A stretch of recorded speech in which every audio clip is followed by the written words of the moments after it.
So hi everyone, I'm going to be talking about how you can extend the new OpenAPI support in ASP.NET Core 9 that was released on Tuesday. What we're going to go today is a quick intro. What is the new OpenAPI package? What you get out of the box? How we can make things a bit spicier and look better? Have a quick look at how it works under the hood, and then some links and stuff at the end. You know, the usual drill. So quick introductions. I'm Martin Costello. I'm a principal engineer at JustEatTakeaway.com. I'm a Microsoft MVP in developer technologies, and I'm also a .NET open source maintainer. And I'm one of the people who maintains a number of projects, including Poly, which is used for resilience, and Swashbuckle.AspNetCore, which is one of the other existing OpenAPI handling libraries in the .NET ecosystem. So what is Microsoft.AspNetCore.OpenAPI? It's a long name to keep repeating. I might shorten that and just call it OpenAPI going forwards.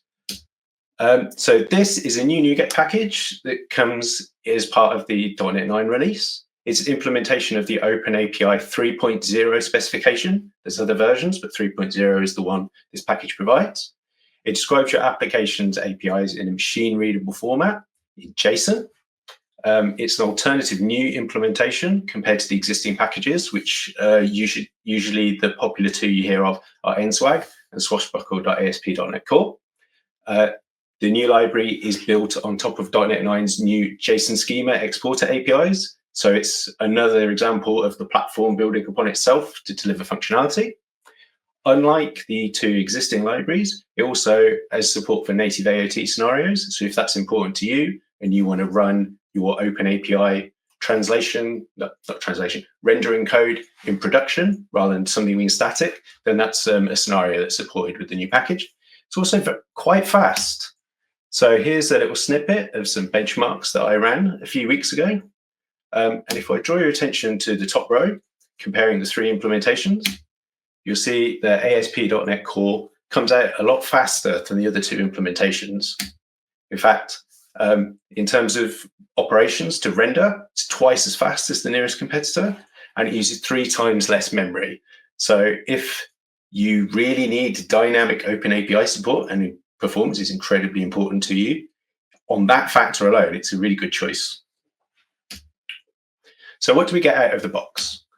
So what I'm going to do here is we're going to just create a simple toy API just for illustrative purposes. And then we're going to add OpenAPI documentation to it. So we'll start with the project file. This is just a standard ASP.NET Core minimal APIs project file for C#. And the first thing we add is the Microsoft.AspNetCore.OpenAPI package that was new on Tuesday with the .NET 9 release. And we're also going to add the Microsoft Extensions API description.server package, plus some MS Build properties to configure it. And what this does, this enables us to generate OpenAPI documents at build time. So not just when your project is running, you can also get a statically generated file that you can use for other purposes. For example, you might want to use Spectral to link your API to check that you're following all the best practices. So if we take a look at our program.cs, we have web application.create_builder here. So because we want this app to be native AOT compatible, we use that version rather than create builder. So we have the minimal set of dependencies and features so that we're pay per play for any features that we want to use to make sure that we don't bring the kitchen sink in and break our native AOT scenarios. Then we call add a OpenAPI on the service collection. This adds all the services that the new package provides in order to actually inspect your API and create all the descriptions for your operations, your schemas, and any metadata about your API, such as like who you are, who's publishing it, any security metadata. Then we add our endpoint. In the case of this toy API, we have a single get endpoint that just returns what the current time is, and it returns it in different formats. So some strings, some numbers, something that looks like what you would understand would normally be a date, and that's represented just by a simple record. And then finally, we call map OpenAPI, and that registers the endpoint that actually returns the JSON document that contains our OpenAPI definition. So if we plug that all together, if you build the app or run it and call the right endpoint, then you get your JSON OpenAPI document. By default, this comes from the OpenAPI/v1.json endpoint. and it contains API information. So the version, it also contains all your paths, which is basically your endpoints, and it also contains all your schemas, which is effectively all your types, your DTOs, your data transfer objects. But that's not particularly easy to read for a human. So let's add a UI on top of it so that it's easier to consume and we can use it at development time. So what we're going to do here is we're going to add Swagger UI, which is a NuGet package, which is part of Swashbuckle.AspNetCore, but is separate from the functionality that actually generates the document. And we'll use that to put a user interface into our app to make it easier to work with. And as well as, so I've elided adding the NuGet package reference. You add the NuGet package reference, but once you've done that, you can just a couple of lines of code to add this in. So here I'm setting the root prefix when we call use Swagger UI to the empty string, which makes the document render at the root of the API. So as soon as we open it, we get the user interface that we want to look at. And then we configure it to tell it where, in the parlance of Swashbuckle, where the Swagger endpoint is. Swagger is the previous name for OpenAPI, they're interchangeable terms. And because the default of Swashbuckle, the URL is different, we just have to tell it where to find the document for our time API. So here we just tell the package that the OpenAPI document is at OpenAPI/v1.json. And that gives us a user interface. And we've got a single operation on here to get the time. So if we expand that node and take a look at what we've got here, you can see the response. It's 200 OK. It's a bit terse, it's a bit simple, it's correct. And we also get an automatically generated example rendering of our response. It has a time in it, that's okay. It's the time that was generated at the time I took the screenshot. But for everything else, we've either got the word string or the number 0, the default values for strings and numbers. Not exactly the most useful thing. And if we look at our schema, we have the name of all our properties, but for each one, we just have a data type. There's no other information there. So how can we make this better? How can we really put some polish on our API? So let's kick things up a notch and add a little spice to our API. So what we're going to do is we're going to extend the OpenAPI document using a NuGet package and some of the new primitives that come with the new Microsoft.AspNetCore OpenAPI package to expand on our document and make it even better for its consumers. So what we're going to be using is a NuGet package that I published on Tuesday as well. It's called OpenAPI Extensions for ASP.NET Core because I can never think of a fun name for anything. It's a NuGet package and lets you add rich examples, customize parameter and response descriptions, use your XML documentation to enrich the API document, and also add examples. And it also supports YAML. YAML support is coming in ASP.NET Core 10, but that's a year away now. So if you can't wait, you can also get that from this package. So we can add examples to our API. This is really useful in the modern era of AI and copilots, because if a AI is going and like scraping your API or finding the documentation for it, if you can give it more context, that makes it even more intelligent to understand what it is your API does and make it even easier for people to interact with. We can also give contextual descriptions. So we can say what the HTTP response codes are associated with, rather than just the defaults for HTTP, such as OK for 200. We can also add XML documentation. So rather than trying to document everything in multiple places, we can just use our standard code comments and filter those through to the OpenAPI document. So we give more context and more information to help the users of our API succeed. And we can also include the server URL. This is interesting because by default, the runtime behavior of the new package is it only returns the server URL in development mode. So if you deploy this to production, your document won't actually know what to point at for you to consume it through the user interface to try things out. And when you're generating the OpenAPI document statically, there is no server. So it has no idea what the URL should be. And that can be a minor annoyance if you're using a client generation tool such as Kyoto, because it won't know what the default URL of your API is, say the production URL. So to add that into our existing example, we just add one NuGet package reference. So we add martincostello.openapi.extensions. And then we use the add OpenAPI extensions method to configure how we want it to behave. So to get our server URLs, as I just mentioned, to be in our static document or in production at runtime, we just enable that functionality and we set the default server URL for the static scenario to use. When you're using that functionality, you also add the HTTP context accessor so that it can get access to the current host name and other headers so it can correctly generate the URL of the API for you. If we want to use examples, then we opt into that behavior. But because the examples need to know how to turn your C# objects into JSON, you register a JSON serialization context with it. This is the same technology that's used by the JSON source generator, which in AOT scenarios is important because you can't necessarily do unbounded reflection to do your serialization there. It also means that it can take into account any customizations you've done to the serializer. If you've got custom serialization for any types, or you've got custom rendering of names, say you're using JSON property name, all of that gets taken into account for you. And then if we want to use XML comments, it's just a simple method, add XML comments, and you give it a type that's from a class that's in the assembly that you want to add the XML comments for. And it can use that type information to find the XML document to populate the OpenAPI document with. So if we go back to some of the code and extend it to light these things up, it's the first thing we've done here, added XML documentation. So just standard // documentation, and we're adding that in. And because we're documenting the parameters of a record, that means that's the documentation that's going to end up on the properties of our objects. To get examples, there's this attribute OpenAPI example of T. So here we're saying that this type is an OpenAPI example of current time. We'll get to how this actually works a bit later in the talk.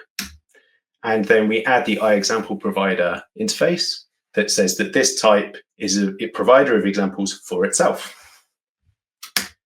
And then we implement the generate example method. So here we've got a hard-coded date and time, and that then behaves like the real API input. So that means we get realistic examples for the users of our API. So if we look back at our our Swagger UI with the additions made, you can see now that instead of just saying, okay, it says the current date and time, that information has been derived from the extensions that we've added. So now it's got a more meaningful description of the response for our HTTP 200. And if we look at the response example, it's now self-consistent. It's got a proper time. It's got the other times that are rendered in the format that the API behaves with. So we get the Unix timestamp, for example, instead of 0. And if we look back at our schemas, and then we expand everything, you can see the XML documentation has been pulled through into our properties as well. So now we've got human readable text that an integrator of our API can read. So they're more set up for success now, rather than trying to guess what the meaning of properties might be. So as you see here, for the RFC 1123, it explains what that property is for.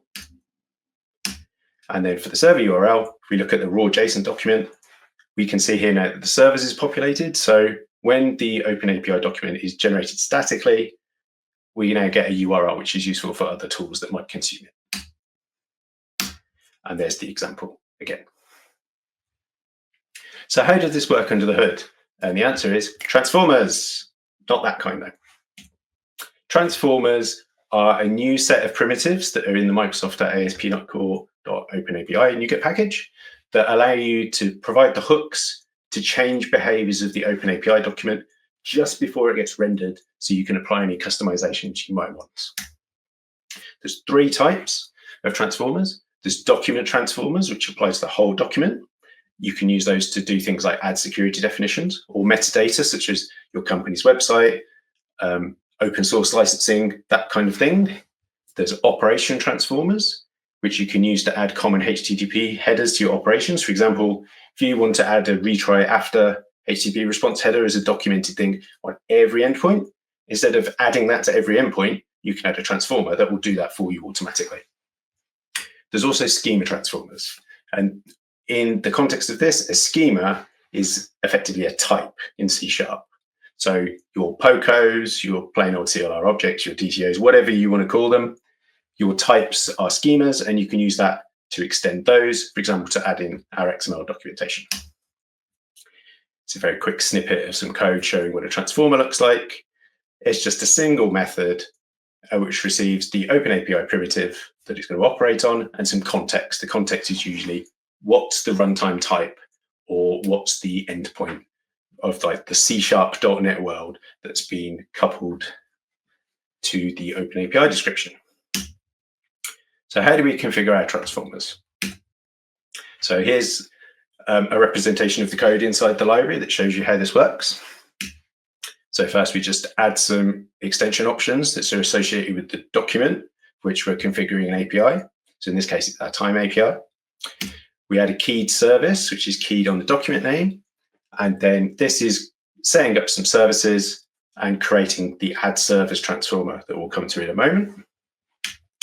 And then we configure our options, associate them with the OpenAPI options, so that when the document is rendered, it calls through to our extensions and then does our extra bits and pieces before it starts the actual render process. And then if we look into that, so we've got a callback to do the user configuration. And we've got two operation transformers here. Here we're creating the instance and just adding it as a transformer. There's also a way to do this with delegates, which I'm not using here. If we're using our add server URLs, we can add a document transformer. Here, we're adding it by type, not creating an instance. And that's so that we can leverage the DI registrations we made a moment ago so that we can use other services to make our transformers even richer. And then if we're using examples, we get the JSON serialization context to use. If there's only one, we can just use it. But if we've added multiple, then they get chained together so that you can mix and match. Say if you're using DTOs from someone else's library in your app and you can't change their code, you can hook into it to extend it with yours. And then we create an add examples transformer, which is actually an operation transformer and a schema transformer. And then so that we can leverage the caching it does internally to save on the expensive operations it's doing, it uses the same instance as both types of transformer. And then here's the chain serialization context. As you can see, it just iterates through the collection of all the different contexts we used and just looks for the serialization info for the type in question. And as soon as it finds one, it just returns it. So let's add the description, show you how the description adding works. So there's, whoops, I was expecting a highlight there. So there's an OpenAPI response attribute, and that just has a HTTP status code and a description on it. And then there's this extension method produces OpenAPI response. And what that does is that adds metadata to the endpoint builder of your endpoint. So if you configure your endpoint, you chain this onto the end of the declaration of your minimum API endpoint, and that adds the metadata through the attribute. So then if we look at the transformer associated with that, we have a class that implements operation transformer, and that finds, using the context, it gets the action descriptor for our OpenAPI endpoint. It looks at the metadata and finds any OpenAPI response attributes in the metadata. And then for anything it finds, it just adds the description on for us. But in the case of parameters, it's a similar process here. So OpenAPI operation transformer. But then this looks, does the endpoint have any operations? If it does, we can then go through and populate them. And similar here, we go off and get the descriptions of our parameters in our API endpoint, and then we loop through them, find the match between the name and the argument, and then we populate the description. So, and then for getting our method parameters, we look in the endpoint metadata, and somewhere in the endpoint metadata is the method info. That's the actual C# method that is the endpoint of our API, and then we can expect it with reflection, find the description, and populate things from there. But for XML documentation, slightly different. So if we look at an OpenAPI schema transformer in this case, and what this does is it looks at the context that's given to it, which has a JSON type info and a JSON property info. So what that's telling us is which type is the C# object that's being returned by this endpoint, and is it also a specific property of that object? So then you can see the type of the property within another type. And then from there, we can look up in our cache, and if it's not in our cache, then we can use an XPath expression to query our XML documentation file that gets generated at build to find the member that we're interested in and its summary. And then if we find that, we just set it in our cache so that we can use it again later without constantly searching our XML documentation. And then as a performance optimization, we check is the type associated with the assembly we're looking for documentation in, because you don't want to scan all the types in all the assemblies in your application, be a bit wasteful. And if we get the property info, then we can look it up based on whether it's a property or a field and find the appropriate member. Otherwise, it's going to be a type, and we look it up by the type.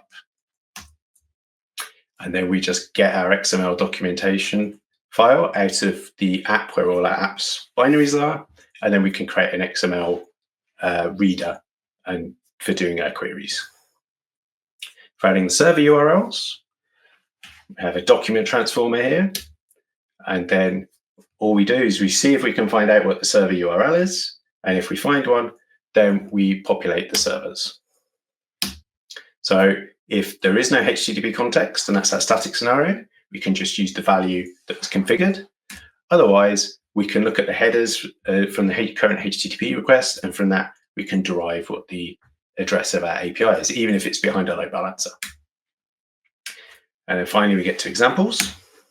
So for examples, we have the iExample provider of T interface. This interface gives us a static method for which we generate an example. Making it static here is an important part for native AOT, because this means that the reflection that happens at runtime to make this work happens in a way which is supported by native AOT scenarios. So we can still reflect on things which we wouldn't otherwise be able to do. And then we have our OpenAPI example metadata, which gives us the hook of, for a specific type, here is something that provides an example, and then we can generate that example using that serialization context and turn it into an OpenAPI any, which is part of the Microsoft.AspNetCore package, which both Swashbuckle and the AspNetCore package for OpenAPI are both built on top of, which provides our example. So then we have an attribute here that implements our example provider interface and our OpenAPI example metadata. So we can say that the example type is the type of the schema this attribute is for, and then we can use the provider static type and the method on the interface to call into that to give us our example object. And then with the JSON serialization context, we can then turn that into JSON. And the way that works, there's a convenience attribute here where there's only one generic type. So that's for the case where you are your own example provider. And then to turn that into an example, we take the object, we turn it into JSON, we then turn it back into a JSON document, and then we walk the tree of the JSON document we get and turn that into our example. So for an array, we recurse through all the values and do the same for those. Whereas for things like Booleans, false and true, we just turn them into their own primitive. Same for strings. And then similar with arrays for objects, we just iterate through everything. And if we don't know what it is, we just return false, which turns it into null. And then, I'm running short on time. So then for our add examples transformer, we implement the two interfaces.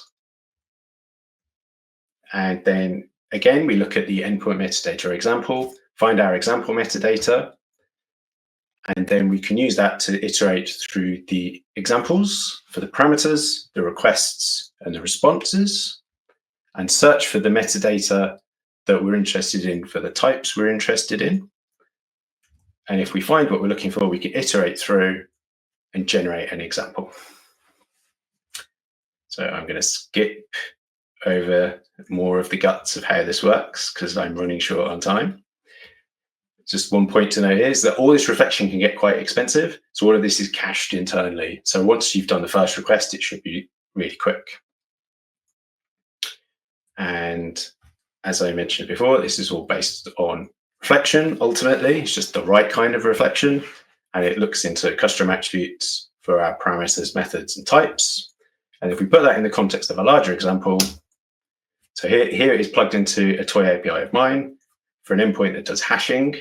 I can give it an actual example of a base64 SHA-25 hashing a string, and then give an example that fits with it, that actually is the hash of the example.